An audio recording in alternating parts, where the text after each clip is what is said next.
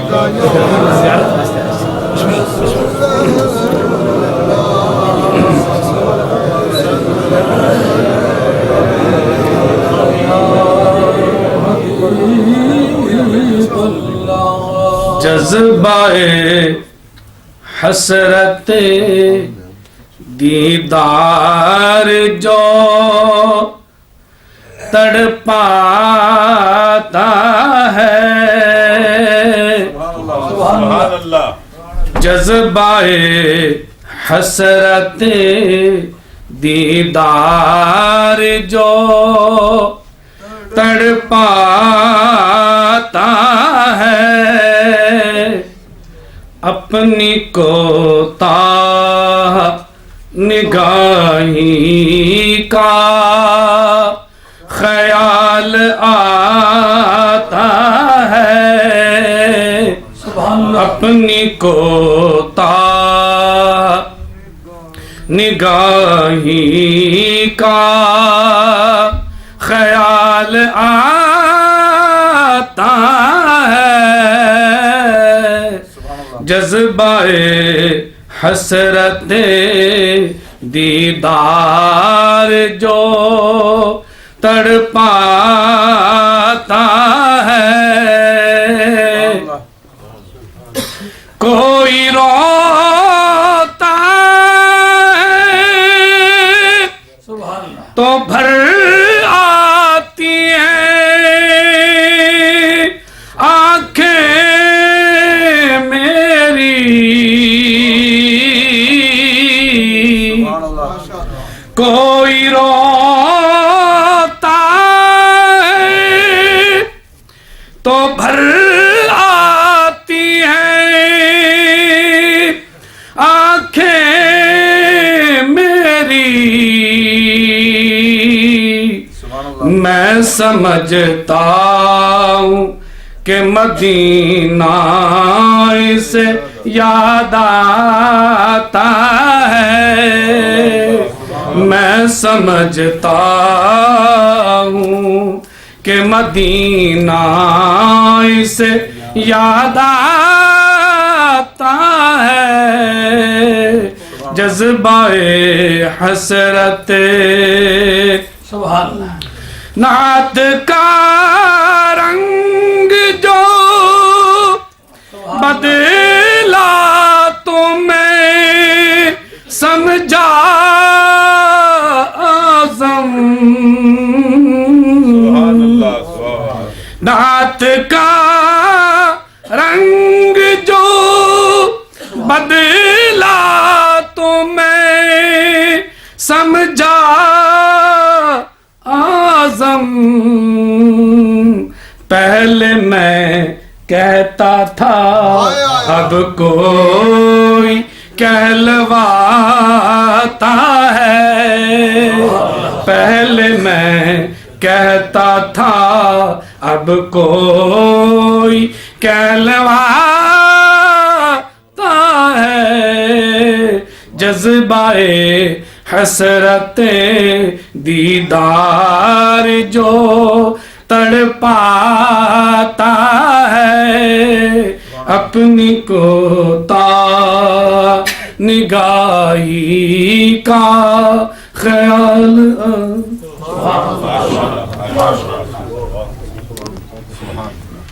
یہ 50 پاؤنڈ راجہ ظفر اللہ خان صاحب قادری آئی ویکم والوں نے میلاد شریف کے لیے پیش کی ہیں، اللہ تعالیٰ قبول فرمائے.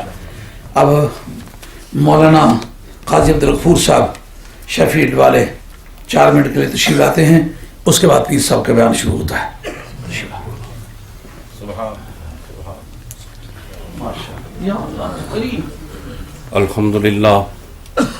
الحمدللہ رب العالمین والصلاة والسلام علی سید الانبیاء والمرسلین وعلى آلہ واصحابہ اجمعین اما بعد فاعوذ باللہ من الشیطان الرجیم بسم اللہ الرحمن الرحیم وقولوا للناس حسنا صدق اللہ مولانا العظیم الصلاۃ والسلام علیک سیدی یا رسول اللہ وعلی آلک واصحابک یا حبیب اللہ. آقائے نعمت بانی محفل سیدی سندی مرشدی شہزادہ غوث اعظم قبلہ عالم حضرت مفکر اسلام دامت برکاتہم القدسیہ واجب التعظیم سادات عظام قابل صد احترام علماء اہل سنت اور معزز حاضرین، اللہ تبارک و تعالی نے حکم ارشاد فرمایا کہ تم احسن بات کہا کرو. اللہ تعالیٰ نے ہمیں حسین بات بیان کرنے کے بارے میں ارشاد فرمایا. حسن والا کلام کیا ہے، حسین بیان کیا ہے؟ وہ حضور محبوب خدا حبیب کردگار شہنشاہ کون و مکان حضرت محمد الرسول اللہ صلی اللہ تعالی علیہ وآلہ وسلم کے فضائل، آپ کی ذات ستودہ صفات کا ذکر، آپ کی عظمت اور شان کا بیان ہی حسین بیان ہے. اللہ رب العالمین نے اپنے پیارے محبوب علیہ الصلاۃ والسلام کا ذکر خیر کرنے کا ارشاد فرمایا ہے، اور یہ بات اسی موقع پر بیان کی جا رہی ہے کہ بنی اسرائیل کا ذکر چل رہا ہے، اور وہ جو کہ اپنی کتابوں میں ذکر مصطفیٰ کو مٹانے کی ناپاک کوششیں کرتے رہے ہیں، اسی موقع پر یہ بات کہی جا رہی ہے کہ ذکر مصطفیٰ علیہ الصلاۃ والسلام کبھی مٹ نہیں سکتا ہے. مٹ گئے، مٹتے ہیں، مٹ جائیں گے آدھا تیرے، پر نہ مٹا ہے نہ مٹے گا کبھی چرچا تیرا. حضور محمد مصطفیٰ صلی اللہ تعالی علیہ وآلہ وسلم کی یاد، آپ کے فضائل جلیلہ کا تذکرہ ہمیشہ سے ہوتا رہا ہے، ہمیشہ ہوتا رہے گا. ربیع الاول شریف رحمتوں اور سعادتوں کا مہینہ ہے. حضور سید الانبیاء والمرسلین حضرت محمد مصطفیٰ صلی اللہ تعالی علیہ وآلہ وسلم کا ظہور قدسی، آپ کی آمد و بعثت ساری انسانیت پر اللہ رب العالمین کا سب سے بڑا انعام و اکرام ہے، اور بالخصوص مومنین کے لیے حضور نبی کریم رؤوف الرحیم صلی اللہ تعالی علیہ وآلہ وسلم کا وجود مسعود اللہ کریم کا احسان عظیم ہے. اللہ تعالیٰ کے اس بے پایاں احسان، انعام و اکرام اور فضل و احسان پر اہل ایمان و اسلام اپنے پروردگار عالم کے حضور اظہار شکر کرتے ہوئے اپنے آقا و مولا حضرت محمد الرسول اللہ صلی اللہ تعالی علیہ وآلہ وسلم کی میلاد شریف کی خوشیاں منانے، آپ کی مدح و ستائش کرنے، آپ کے فضائل جلیلہ کا تذکرہ کرنا اپنا محبوب اور مرغوب وظیفہ جانتے ہیں. اور حضور سرکار دو عالم صلی اللہ تعالی علیہ وآلہ وسلم کی عقیدت و محبت اور تعظیم و تکریم کے ساتھ آپ کے فضائل، مناقب، محاسن، معاصر، خواتر، احوال، ارشادات، فضائل، اوصاف، کمالات، خصائص، معجزات، ہر چیز اور ہر حسن و خوبی کا بیان کرنا انسانوں کے لیے ہر لحظہ ان کے سکون، ان کے قلبی اور روحانی سکون، تسکین اور اطمینان کا موجب ہے. چشم اقوام یہ نظارہ ابد تک دیکھے، رفعت شان رفعنا لک ذکرک دیکھے. 4 منٹ کا وقت تھا. وما علینا الا البلاغ. میں اپنے تمام زائرین اور شرفاء کا شکر گزار ہوں، اور بالخصوص علماء کرام اور پیران طریقت کا شکر گزار ہوں جو بھرپور طریقے سے